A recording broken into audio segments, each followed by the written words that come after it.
Hello friends, સબ્જેક્ટનું નામ PTRM polyphase transformer and rotating machine. એમાં આપણે આજે જે ઇન્ડક્શન મોટર હોય એ ઇન્ડક્શન મોટરમાં જે ટોર્ક જનરેટ થાય છે એ ટોર્ક વર્સિસ સ્લીપનો ગ્રાફ જોવાના છીએ.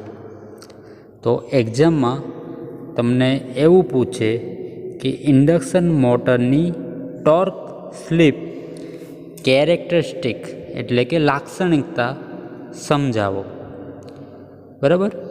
અને બીજી લાક્ષણિકતા એ ટોર્ક અને સ્પીડની છે.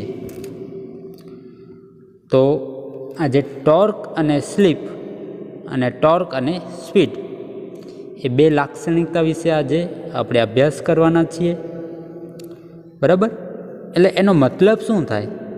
તો જે ઇન્ડક્શન મોટરનો જે ટોર્ક છે એ ટોર્ક કઈ રીતે બદલાય છે એ આપણે આજે જોવાનું છે. ધારો કે હું સ્લીપની અલગ અલગ વેલ્યુ લઉં તો મારો ટોર્ક એ કેટલો હોય, બરાબર, એના ઉપરથી આપણે ગ્રાફ દોરશું આજે. અને બીજું જે ક્વેશ્ચન છે એ છે ટોર્ક વર્સિસ સ્પીડનો ગ્રાફ.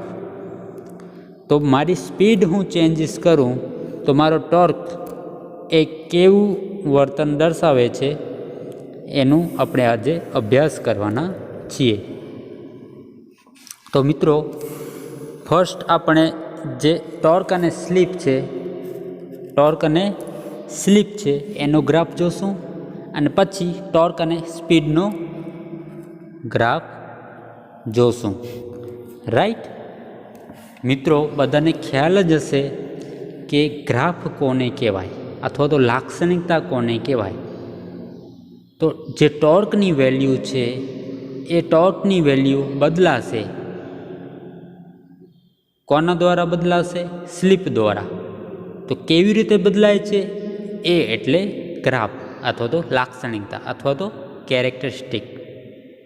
અને ટોર્ક છે એ સ્પીડ ઉપર કઈ રીતે આધાર રાખે છે એના વિશે પણ આપણે અભ્યાસ કરશું. તો આપણે આ લેક્ચર સ્ટાર્ટ કરીએ. તો એમાં ફર્સ્ટ જે આકૃતિ દેખાય છે તમને, એ આકૃતિ ટોર્ક અને સ્લીપ વચ્ચેની છે. અને અહીંયા લખેલું પણ છે કે ટોર્ક અને સ્લીપની કેરેક્ટરિસ્ટિક, રાઈટ. ટોર્ક અને સ્લીપની કેરેક્ટરિસ્ટિક એટલે ટોર્ક વર્સિસ સ્લીપનો ગ્રાફ દોરવાનો છે. તમે અલગ અલગ સ્લીપની વેલ્યુ લેશો. અહીંયા 0.2 છે, 0.4 છે, 0.6 છે, 0.8 છે અને 1. આપણને ખ્યાલ છે કે સ્લીપ એ 0 અને 1ની વચ્ચે હશે અથવા તો 0 હશે અને 1 હશે અને એની વચ્ચે. તો તમે જો સ્લીપ 0.2 લો તો ટોર્ક કેટલો હશે? જો સ્લીપ તમે 0.4 લો તો ટોર્ક કેટલો હશે? 0.6 લો તો ટોર્ક કેટલો હશે? 0.8 લો તો ટોર્ક કેટલો હશે? અને 1 એટલે સ્ટાર્ટિંગ કન્ડિશન.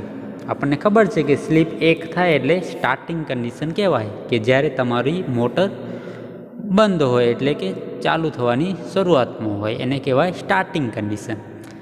તો તમારી સ્લીપ એ 0.2 રાખો, 0 રાખો, 0.4, 6, 0.8, 1 રાખો ત્યારે તમારો ટોર્ક કેટલો હશે એનો તમે ગ્રાફ દોરો. તો એ શું થઈ ગયું? ટોર્ક વર્સિસ સ્લીપની લાક્ષણિકતા અથવા તો કેરેક્ટરિસ્ટિક.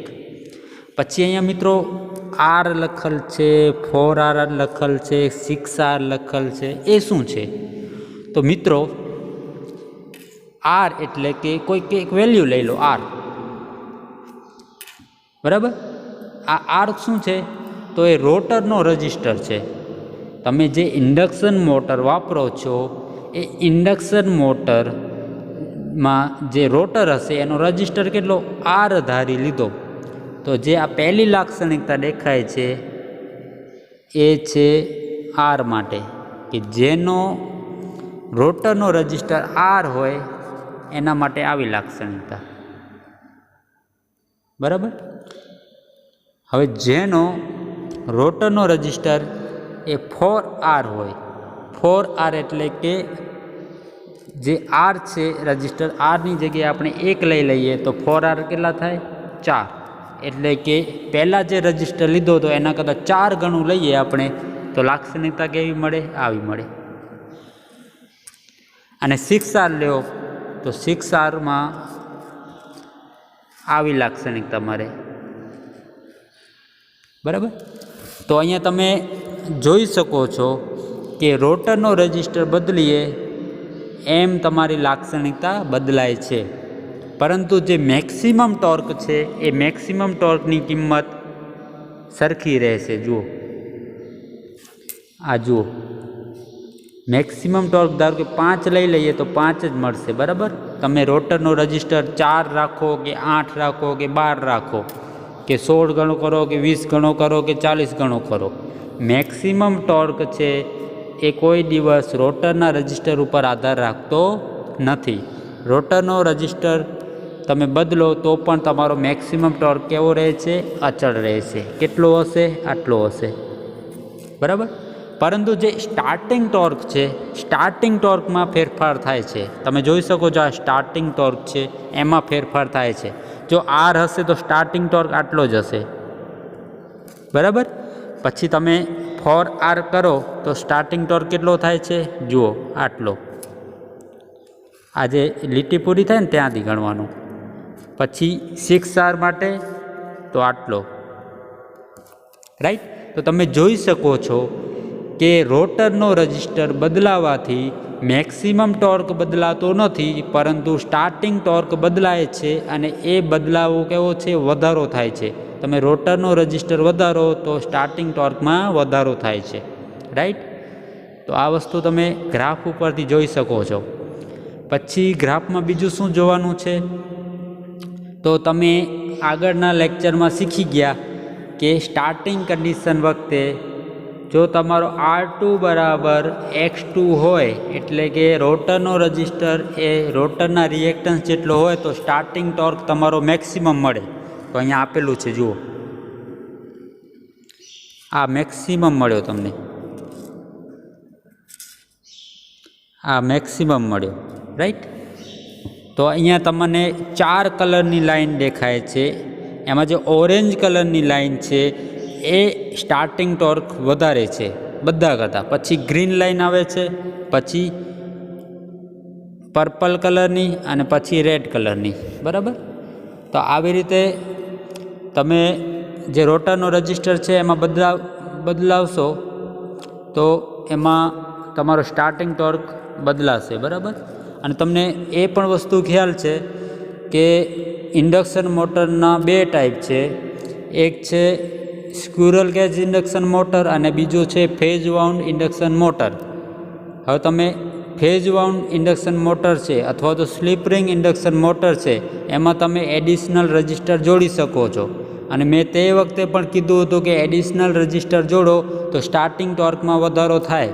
તો અહીંયા તમે ગ્રાફ ઉપરથી પણ એ સાબિત કરી શકો કે જો રજિસ્ટરની વેલ્યુ વધારો તો સ્ટાર્ટિંગ ટોર્કમાં વધારો થાય છે, રાઈટ. ઓકે, હવે બધાને ડાઉટ થશે અથવા તો ક્વેશ્ચન હશે કે સાહેબ આ ગ્રાફ કેવી રીતે મળ્યો? તો ગ્રાફ પહેલાં તો આપણે ગ્રાફ વિશે સમજણ મેળવી લઈએ ને પછી આપણે એના વિશે અભ્યાસ કરશું કે આ ગ્રાફ કઈ રીતે મળ્યો. તો અહીંયા 2 પોર્શન છે ગ્રાફના. એક પોર્શનમાં તમારો જે ટોર્ક છે એ સ્લીપની સાથે વધે છે, સ્લીપમાં વધારો કરશો તો વધ્યો, બરાબર. અહીંયા અને પછી જો મેક્સિમમ ટોર્ક થાય છે અહીંયા મેક્સિમમ ટોર્ક થશે. મેક્સિમમ ટોર્ક થયા પછી તમે સ્લીપમાં વધારો કરશો તો ગ્રાફમાં ટોર્કમાં ઘટાડો થશે અને ઘટીને કેટલો થઈ જશે?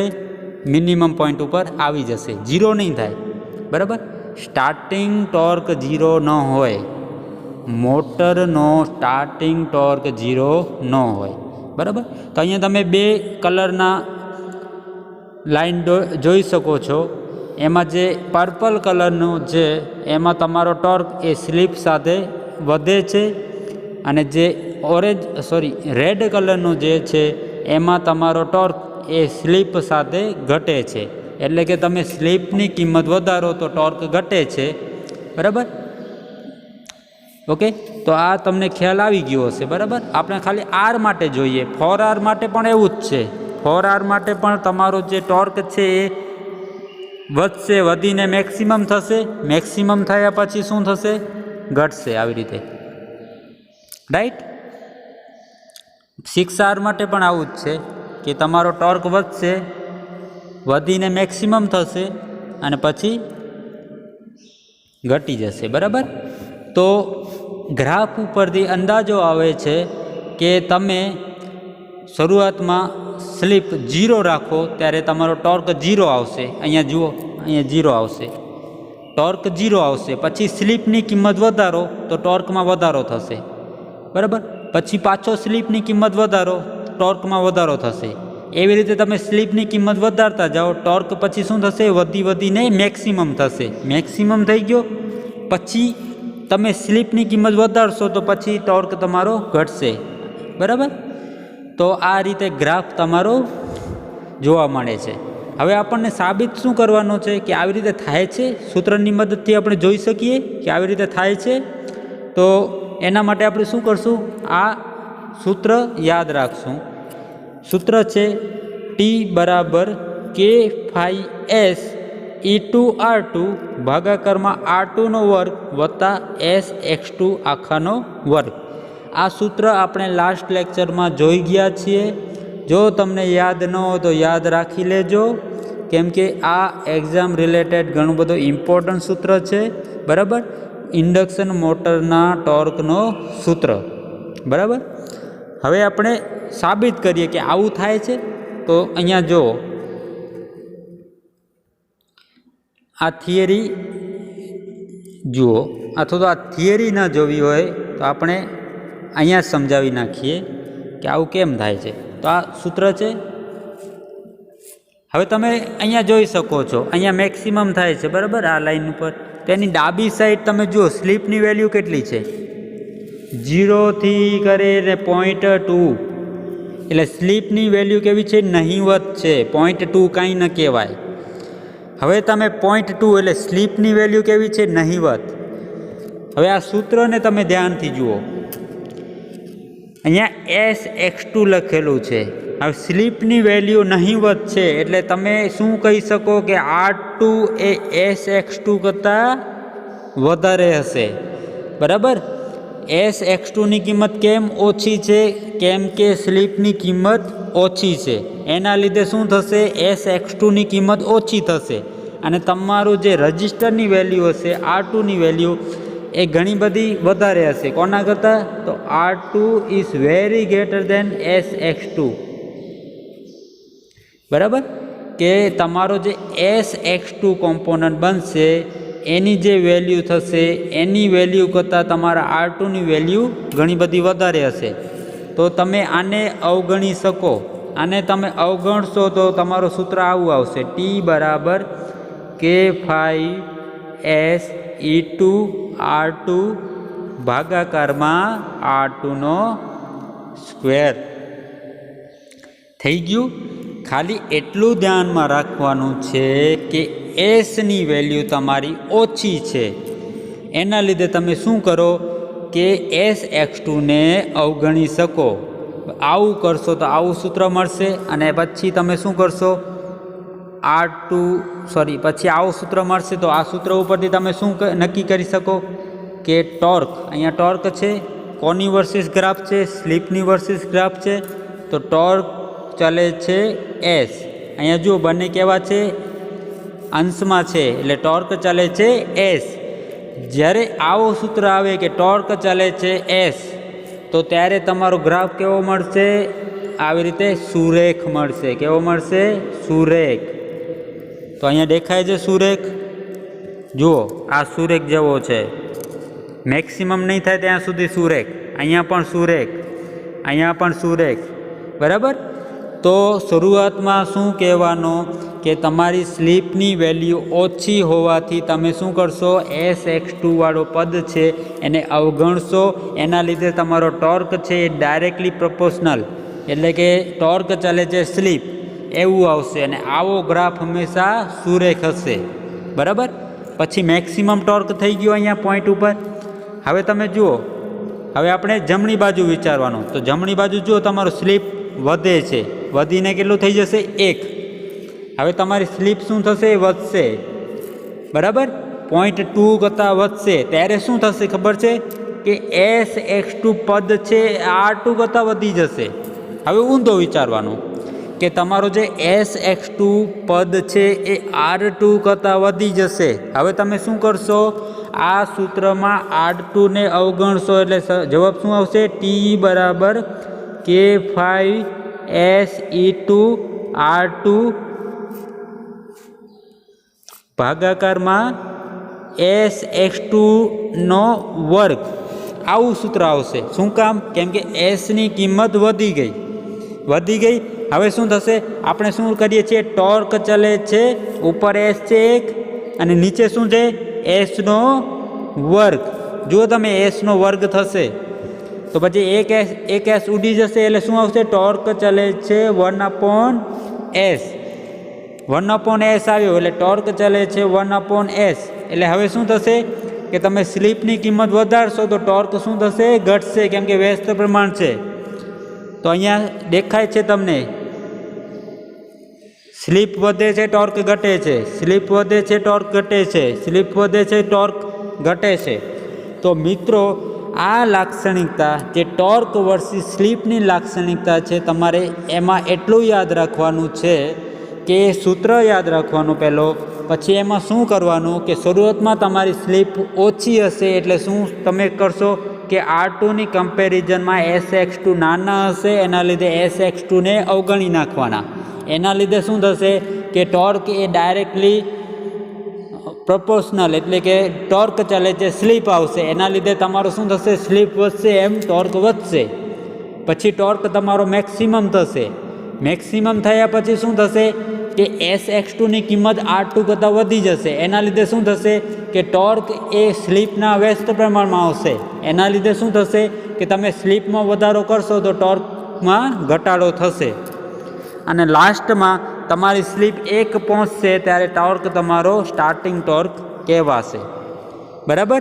તો આ આજનો ટોપિક હતો ટોર્ક વર્સિસ સ્લીપનો ગ્રાફ. હવે મિત્રો બીજો જે ગ્રાફ છે જે ટોર્ક વર્સિસ સ્પીડનો, તો આ ગ્રાફને તમે અરીસામાં જોશો, આ જે ટોર્ક વર્સિસ સ્લીપનો ગ્રાફ છે એને તમે અરીસામાં જોશો તો અરીસામાં તમારો જે ગ્રાફ દેખાશે એ આવો દેખાશે. ઓકે. તો તમે આને અરીસામાં જોશો તો તમારો ગ્રાફ કેવો દેખાશે, આવી રીતે દેખાશે.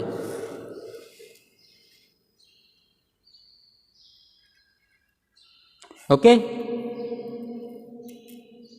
આવી રીતે. હવે સ્ટાર્ટિંગ કન્ડિશનમાં એન શું હોય, 0 હોય. અને અહીંયા જ્યારે તમારો ટોર્ક 0 ક્યારે થશે, જ્યારે સ્લીપ 0 હશે ત્યારે. સ્લીપ 0 ક્યારે હોય, સ્પીડ NS હોય ત્યારે. મિત્રો તમને ખ્યાલ છે કે સ્લીપનો સૂત્ર S બરાબર NS માઇનસ N ભાગાકારમાં NS હોય. હવે N 0 ક્યારે હોય, સ્ટાર્ટિંગ કન્ડિશનમાં 0 હોય ત્યારે તમારો S 1 હોય. અને જ્યારે તમારો N NS જેટલો થાય ત્યારે સ્લીપ શું હોય, 0. એટલે અહીંયા તમારો જે N બરાબર 0 છે એટલે S બરાબર 1 હશે. સ્ટાર્ટિંગમાં તમારો ટોર્ક આટલો, પછી ટોર્ક 0 થશે. 0 ક્યારે થશે, S બરાબર 0 હશે ત્યારે. 0 ક્યારે હોય, N બરાબર NS હોય ત્યારે. રાઈટ. તો આ આજનો ટોપિક હતો. જો કાંઈ પણ ડાઉટ હોય તો તમે પૂછી શકો છો અને પ્રેક્ટિસ કરજો. બરાબર. Thank you.